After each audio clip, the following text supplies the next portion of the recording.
Top quality और consistent performance के लिए सिर्फ सिल्वर पंप नाम याद रखना। ಶಾಂತಮೂರ್ತಿ ನಿನ್ನೆ ದಿನ ಹೇಳ್ತಾ ಇದ್ರಿ ನೀವು ಒಂದು ದಿನದ ಮಳೆಗೆ ಸಾಯಿ ಲೇಔಟ್ ನ ಪರಿಸ್ಥಿತಿ ಹೇಗಾಗಿದೆ, ಕೆರೆ ರೀತಿಯಾಗಿದೆ, ಎಲ್ಲೋ ಕೆರೆಯಲ್ಲಿ ಒಂದೊಂದು ಮನೆಗಳಿದ್ದಾವೆ ಅನ್ನೋ ರೀತಿಯಾಗಿ ಭಾಸವಾಗುತ್ತೆ. ಅಂತ ಪರಿಸ್ಥಿತಿಗೆ ಸಾಯಿ ಲೇಔಟ್ ತಲುಪಿತ್ತು. ಏನಾದ್ರೂ ಬದಲಾವಣೆ ಆಗಿದೆಯಾ? ಅಟ್ಲೀಸ್ಟ್ ಅಲ್ಲಿಯ ಜನರಿಗೆ ಆಹಾರದ ವ್ಯವಸ್ಥೆ, ನೀರಿನ ವ್ಯವಸ್ಥೆಗಳಾಗ್ತಾ ಇದೆಯಾ? ಏನ್ ಕ್ರಮ ಕೈಗೊಂಡಿದ್ದಾರೆ ಅಧಿಕಾರಿಗಳು? ಸದ್ಯದ ಪರಿಸ್ಥಿತಿ ಯಾವ ರೀತಿಯಾಗಿದೆ ಶಾಂತಮೂರ್ತಿ? ಚೈತ್ರ, ಈಗಾಗಲೇ ನಿನ್ನೆ ಅಷ್ಟೇ ಸಾಕಷ್ಟು ಮಳೆಯಿಂದಾಗಿ ಅವಾಂತರ ಸೃಷ್ಟಿಯಾಗಿತ್ತು ಸಾಯಿ ಲೇಔಟ್ನಲ್ಲಿ. ಈಗ ಸಾಯಿ ಲೇಔಟ್ನಲ್ಲಿ ಪರಿಸ್ಥಿತಿ ಯಥಾಸ್ಥಿತಿಯಲ್ಲಿ ಮುಂದುವರೆದಿದೆ. ಸದ್ಯ ಸ್ವಲ್ಪ ನೀರು ಮಾತ್ರ ಕಡಿಮೆ ಆಗಿದೆ. ಆದರೆ ಇನ್ನೂ ಕೂಡ ಲೇಔಟ್ನ ರಸ್ತೆಗಳು ಜಲಾವೃತ ಆಗಿರುವಂಥದ್ದು ಸದ್ಯ ಗಮನಿಸ್ತಾ ಇದ್ದೀರಾ. ನಿನ್ನೆ ಏನು ನೀರಿತ್ತು ಆ ಒಂದು ನೀರು ಇನ್ನೂ ಕೂಡ ಕಡಿಮೆ ಆಗ್ತಾ ಇಲ್ಲ. ಜೊತೆಗೆ ಈಗ ಮತ್ತೆ ಮಳೆ ಬರ್ತಾ ಇರೋದ್ರಿಂದ ನೀರಿನ ಮಟ್ಟ ಹೆಚ್ಚಾಗುವಂಥ ಆತಂಕ ಎದುರಾಗಿದೆ. ಮತ್ತೊಂದು ಕಡೆಯಲ್ಲಿ ಮನೆಗಳಲ್ಲಿ ಇದ್ದಂಥವರು ಒಂದಷ್ಟು ಜನವನ್ನು ನಿನ್ನೆ ಬೋಟ್ಗಳ ಮೂಲಕ ಶಿಫ್ಟ್ ಮಾಡಲಾಗಿದೆ. ಆದರೆ ಮೇಲ್ಗಡೆ ಫ್ಲೋರ್ಗಳಲ್ಲಿ ಇರುವಂಥ ಜನರು ಮನೆಗಳಲ್ಲೇ ಉಳಿದಿರುವಂಥದ್ದು. ಇನ್ನು ಈ ಒಂದು ಏರಿಯಾ ಕಂಪ್ಲೀಟ್ ಆಗಿ ಜಲಾವೃತ ಆಗಿದೆ. ಜೊತೆಗೆ ಅಲ್ಲಿ ರಸ್ತೆಯಲ್ಲಿ ಓಡಾಡೋಕ್ಕೂ ಕೂಡ ಇನ್ನೂ ಆಗ್ತಾ ಇಲ್ಲ, ಯಾಕಂದ್ರೆ ನೀರಿನ ಮಟ್ಟ ಕೂಡ ಇಳಿತಾ ಇಲ್ಲ. ಈಗಾಗಲೇ ಒಂದು ಕಡೆ ರಸ್ತೆಯನ್ನ ಅಂದ್ರೆ ಚರಂಡಿ ಏನಿದೆ ಅದಲ್ಲಿ ಕಲ್ಲುಗಳನ್ನ ತೆಗೆದು ನೀರು ಹರಿಯೋದಕ್ಕೆ ಜಾಗವನ್ನ ಮಾಡ್ತಾ ಇದ್ದಾರೆ. ಜೊತೆಗೆ ಅಲ್ಲಿ ನೀರು ಸರಾಗವಾಗಿ ಹರಿದೋಗ್ಬೇಕು, ಇಲ್ಲಿರುವಂತ ನೀರು ಕಡಿಮೆ ಆಗ್ಲಿ ಅಂತ ಈಗ ಕೆಲಸವನ್ನ ಸಿಬ್ಬಂದಿಗಳು ಮಾಡ್ತಾ ಇದ್ದಾರೆ. ಆದ್ರೆ ಮಳೆ ಬರ್ತಾ ಇರೋ ಹಿನ್ನೆಲೆಯಲ್ಲಿ ಆ ಒಂದು ನೀರಿನ ಪ್ರಮಾಣ ಮಾತ್ರ ತಗ್ತಾ ಇಲ್ಲ. ಜೊತೆಗೆ ನಿನ್ನೆಯಿಂದ ಏನು ಇಲ್ಲಿ ಇದ್ದಂತ ಜನರು ಸಾಕಷ್ಟು ಸಂಕಷ್ಟಕ್ಕೆ ಒಳಗಾಗಿರೋ ಅವರಿಗೆ ಆಹಾರವನ್ನು ಪೂರೈಸುವ ವ್ಯವಸ್ಥೆ ಕೂಡ ಆಗಿತ್ತು. ಈಗ ಒಂದಷ್ಟು ಜನರು ಮನೆಯಲ್ಲಿ ಉಳಿದಿರುವಂತವ್ರಿಗೆ ಇಲ್ಲಿಂದಲೇ ಆಹಾರವನ್ನ ತಾವೇ ತಗೊಂಡು ಹೋಗುವಂತ ದೃಶ್ಯಗಳು ಕೂಡ ಕಂಡು ಬರ್ತಾ ಇದೆ.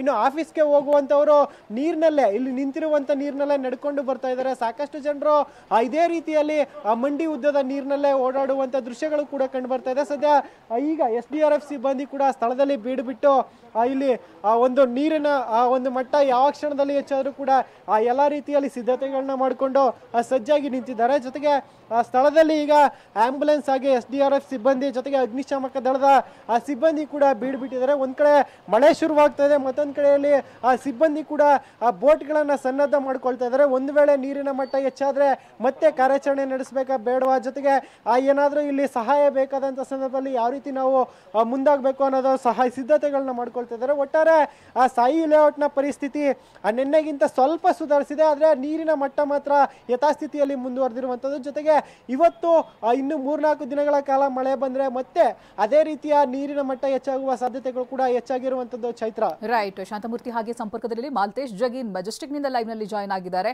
ಹೇಳಿ ಕೇಳಿ ಅಲ್ಲಿ ಜನಸಂಚಾರ ಕೂಡ ಹೆಚ್ಚಾಗಿರುತ್ತೆ. ಮಾಲ್ತೇಶ್ ಜಗೀನ್, ಅಲ್ಲಿಯ ಸ್ಥಿತಿ ಯಾವ ರೀತಿಯಾಗಿದೆ? ಚೈತ್ರ, ಖಂಡಿತ ಅಂದರೆ ಬೆಂಗಳೂರಿನಲ್ಲಿ ಮಹಾಮಳೆಗೆ ಜನಜೀವನ ಅಸ್ತವ್ಯಸ್ತಗೊಂಡಿದೆ ಅಂತ ಹೇಳ್ಬೋದು. ನಾವೀಗ ಬೆಂಗಳೂರಿನ ಹೃದಯ ಭಾಗ ಅಂತಂದ್ರೆ ಮೆಜೆಸ್ಟಿಕ್ನಲ್ಲಿ ಇರ್ತಕ್ಕಂಥದ್ದು. ಸಹಜವಾಗಿ ಎಲ್ರಿಗೂ ಗೊತ್ತಿರೋ ಹಾಗೆ ಮೆಜೆಸ್ಟಿಕ್ ಅಂತಂದ್ರೆ ಒಂದು ಸಾಕಷ್ಟು ಜನರು ಓಡಾಡುವಂತಹ ಸ್ಥಳ, ಬಸ್ ನಿಲ್ದಾಣ ಆಗಿರುತ್ತೆ. ಸೊ ಇಲ್ಲಿ ಯಥಾ ಪ್ರಕಾರ 2 ಬಸ್ ನಿಲ್ದಾಣಗಳಿದೆ. ಸೊ KSRTC ಮತ್ತು BMTC ಬಸ್ ನಿಲ್ದಾಣಗಳು. ಅಂದರೆ ಬೆಂಗಳೂರಿನ ಬೇರೆ ಬೇರೆ ಭಾಗಗಳಿಗೆ ಹೋಗುವಂಥವ್ರು ಮತ್ತು ರಾಜ್ಯದ ಬೇರೆ ಬೇರೆ ಭಾಗಗಳಿಂದ ಬಂದಿರುವಂಥವ್ರು ಎಲ್ಲರೂ ಕೂಡ ಇಲ್ಲಿಗೆ ಬರಲೇಬೇಕಾಗುತ್ತೆ. ಆದರೆ ಬೆಳ್ಳಂಬೆಳಗ್ಗೆ ಈ ಮಳೆಯ ಕಾಟಕ್ಕೆ ಜನಜೀವನ ಅಸ್ತವ್ಯಸ್ತಗೊಂಡಿದೆ. ಸೊ ಪ್ರತಿಯೊಬ್ಬರು ಕೂಡ ಇಲ್ಲಿ ಕೊಡೆಯನ್ನು ಹಿಡಿದು ತಮ್ಮ ನಿಲ್ದಾಣಗಳನ್ನು ತಲುಪುವಂತಹ ಪ್ರಯತ್ನದಲ್ಲಿರ್ತಕ್ಕಂತಹ ದೃಶ್ಯಾವಳಿಗಳು ಸರ್ವೇ ಸಾಮಾನ್ಯವಾಗಿದೆ. ಇನ್ನು ಕೆಲವು ಜನರು ಮಾತ್ರ ಪ್ಲಾಟ್ಫಾರ್ಮ್ನಲ್ಲಿ ಮಳೆ ನಿಂತ ನಂತರ ಹೋದ್ರಾಯ್ತು ಅನ್ನುವಂಥ ಕಾಯ್ತಾ ಇರುವಂತಹ ಸಂಖ್ಯೆ ಕೂಡ ಹೆಚ್ಚಾಗಿರ್ತಕ್ಕಂಥದ್ದು. ಅಂದರೆ ನಿನ್ನೆ ರಾತ್ರಿ ಸುರಿದಂತಹ ಮಳೆಗೆ ಮತ್ತೆ ಮೊನ್ನೆ ರಾತ್ರಿ ಸುರಿದಂತಹ ಮಳೆಗೆ ಬೆಂಗಳೂರಿನಲ್ಲಿ ಸಾಕಷ್ಟು ಅವಾಂತರಗಳಾಗಿರ್ತಕ್ಕಂಥದ್ದು. ಸೊ ಹಾಗಾಗಿ ಏನಂತಂದ್ರೆ ಇವತ್ತು ಬೆಳ್ಳಂಬೆಳಗ್ಗೆಯ ಮಳೆಯ ದರ್ಶನವನ್ನು ಪಡೆದಿದ್ದಾರೆ. ವರುಣನ ದರ್ಶನಕ್ಕೆ ಜನಜೀವನ ಅಸ್ತವ್ಯಸ್ತಗೊಂಡಿದೆ. ಸೊ ಇಲ್ಲಿ ಸಹಜವಾಗಿ ಏನಂತಂದ್ರೆ ಸಾಕಷ್ಟು ಕೆಲಸ ಕಾರ್ಯಗಳಿಗೆ ಹೋಗುವಂಥವ್ರು, ಕಚೇರಿಗಳಿಗೆ ಹೋಗುವಂಥವ್ರು ಈ ಒಂದು ಮೆಜೆಸ್ಟಿಕ್ ನಿಲ್ದಾಣಕ್ಕೆ ಬರ್ತಾನೆ ಇರ್ತಾರೆ. ಸೊ ಇಲ್ಲಿಂದನೇ ಹೋಗಬೇಕಾಗುತ್ತೆ. ಪ್ರತಿನಿತ್ಯ ಅವರ ದಿನಚರಿ ಆರಂಭ ಆಗುವಂಥದ್ದು ಸೊ ಇಲ್ಲಿಂದ ಆಗಿರುತ್ತೆ. ಸೊ ಆದರೆ ಈಗ ಇವತ್ತು ಸಹಜವಾಗಿ ಮಳೆಯ ಒಂದು ಅವಾಂತರ ಅವ್ರನ್ನ ಇಲ್ಲೇ ಸ್ವಲ್ಪ ಹೊತ್ತು ನಿಂತು ಹೋಗುವಂಥ ರೀತಿಯಲ್ಲಿ ಸನ್ನಿವೇಶವನ್ನು ನಿರ್ಮಾಣ ಮಾಡಿದೆ. ನೋಡ್ತಾ ಇರ್ಬೋದು, ಅಲ್ಲಲ್ಲಿ ಅಂದರೆ ಎಲ್ಲೆಲ್ಲಿ ಸಾಧ್ಯತೆಗಳಿದೆಯೋ ಅಲ್ಲಲ್ಲೇ ನಿಂತಿರುವಂತಹ ದೃಶ್ಯಗಳು ಕೂಡ ಇದೆ. ಕೆಲವರು ಈ ಒಂದು ಸ್ಕೈ ವಾಕ್ನ ಮತ್ತು ಬ್ರಿಡ್ಜ್ನ ಕೆಳಗಡೆ ಕೂತು ಇರುವಂತಹ ದೃಶ್ಯಾವಳಿಗಳು ಕೂಡ ಸರ್ವೇ ಸಾಮಾನ್ಯವಾಗಿದೆ. ಸೊ ಈ ಭಾಗದಲ್ಲೂ ಕೂಡ ತೋರಿಸುವಂಥ ಪ್ರಯತ್ನ ಅಂದರೆ ಎಲ್ಲ ಕಡೆಯಿಂದ ಕೂಡ ಬರ್ತಾ ಇರುವಂತಹ ಜನರು ಏನು ಅಂತಂದರೆ ಮಳೆಗೋಸ್ಕರ ಮಳೆಯಿಂದಾಗಿ ತತ್ತರಿಸಿದ್ದಾರೆ ಅಂತಲೇ ಹೇಳ್ಬೋದು. ಸೊ ಇಲ್ಲಿ ಬೇರೆ ಬೇರೆ ಭಾಗಗಳಿಂದ ಬರ್ತಾ ಇರುವಂತಹ ಜನರು ಕೂಡ ಇರುವಂಥದ್ದು. ಸೊ ಹೀಗಾಗಿ ಏನಂತಂದರೆ ಇಲ್ಲಿ ಬೆಂಗಳೂರಿನ ಒಂದು ಮಹಾಮಳೆ ಜನರನ್ನು ಯಾವ ರೀತಿ ಸನ್ನಿವೇಶಕ್ಕೆ ಸಿಲುಕಿಸಿದೆ ಅನ್ನುವಂತಹ ದೃಶ್ಯಾವಳಿ ಕೂಡ ಇರ್ತಕ್ಕಂಥದ್ದು. ಸೊ ಅಂದರೆ ಒಂದು ಪ್ಲಾಸ್ಟಿಕ್ ಕವರ್ನ ಹೊತ್ಕೊಂಡು ಹೋಗ್ತಾ ಇರುವಂಥದ್ದು. ಸರ್, ಮಳೆ ಹೇಗೆ ಅನಿಸ್ತಾ ಇದೆ ಅಂತ? ತುಂಬ ಜಾಸ್ತಿ ಇದೆ. ಕನ್ನಡ ಅಷ್ಟು ಬರಲ್ಲ, ಕೇರಳ ಅವರು ಜಾಸ್ತಿ ಇದೆ. ಏನು ಮಾಡೋಕ್ಕಾಗದು. ಪ್ಲಾಸ್ಟಿಕ್ ಕವರ್ ಹಾಕೊಂಡು ಅಂಬ್ರೆಲ್ಲ ಅದು ಬೆಳಿಗ್ಗೆ 3 ಗಂಟೆಗೆ ಸ್ಟಾರ್ಟ್ ಆಯ್ತದೆ. Okay next time. ಎಸ್, ಇದು ನೋಡಿ ಅಂದ್ರೆ ಒಬ್ರು ಪ್ಲಾಸ್ಟಿಕ್ ಕವರ್ನ ಹಾಕೊಂಡು ತಮ್ಮ ಕೆಲಸ ಕಾರ್ಯಗಳಿಗೆ ಹೋಗ್ತಾ ಇರ್ತಕ್ಕಂಥ ದೃಶ್ಯಗಳು. ಒಟ್ಟಾರೆಯಾಗಿ ಮಹಾಮಳೆಗೆ ಬೆಂಗಳೂರಿನ ಜನರು ತತ್ತರಿಸಿದ್ದಾರೆ ಅಂತಾನೆ ಹೇಳ್ಬೋದು. ಚೈತ್ರ.